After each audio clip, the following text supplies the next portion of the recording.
Je dois d'abord dire que je suis très ému d'être ici ce soir parce que c'est là notre berceau. C'est, j'allais dire, dans cette mosquée qu'on est né et qu'on a grandi et qu'a été forgée notre personnalité en partie. C'est là que nos grands-pères, nos voisins, les grands-pères de nos amis et frères ont adoré Dieu et on les a vus aussi dans leur foi ardente. Et ce que l'imam était en train de dire, c'est que la prière et la foi en Dieu et le modèle du prophète doivent permettre aux musulmans de s'élever et non d'être en perdition comme le monde actuel que nous vivons, le Sénégal actuel que nous vivons, où il y a perte de valeurs, de repères. Vraiment, la foi doit permettre aux uns et aux autres d'être plus humains, plus justes, plus hommes ou plus femmes. Et non se perdre dans des conjectures, dans la haine de l'autre, dans l'amour de l'argent, dans la cupidité et l'avarice.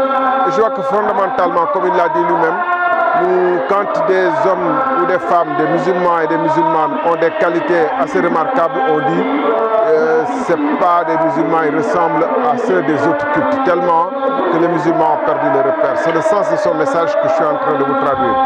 Et je dois dire que c'est véritablement la réalité.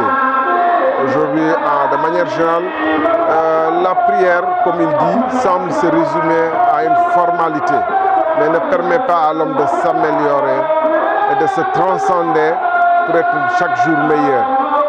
Et c'est un peu, j'allais dire, le sens de notre message aussi politique, parce que nous pensons que chaque acte de l'homme sur cette terre où on ne fait que passer doit permettre à l'individu de se rapprocher davantage de l'idéal qui se fixe de lui-même.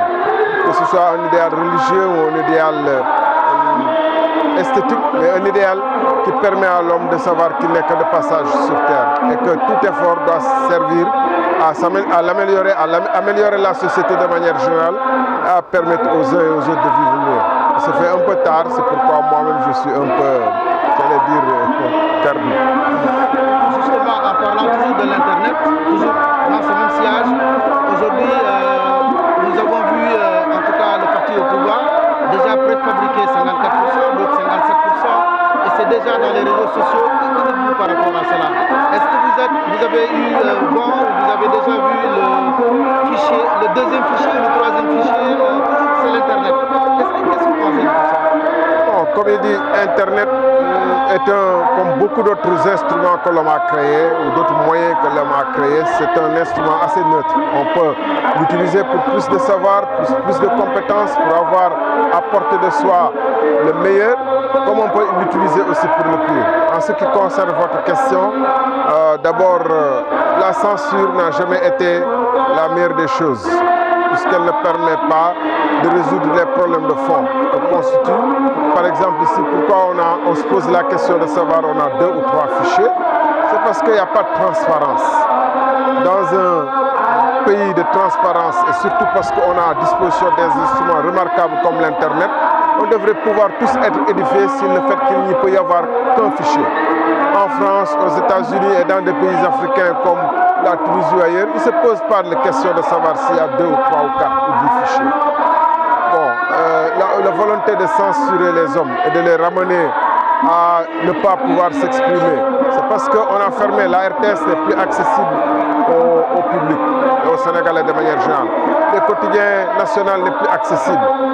Qu'est-ce que les gens, quel espace les gens ont-ils pour dire ce qu'ils ressentent? L'Assemblée nationale n'est pas le lieu d'expression de ce que le peuple ressent, de ses souffrances, de ses désirs et de ses choix fondamentaux.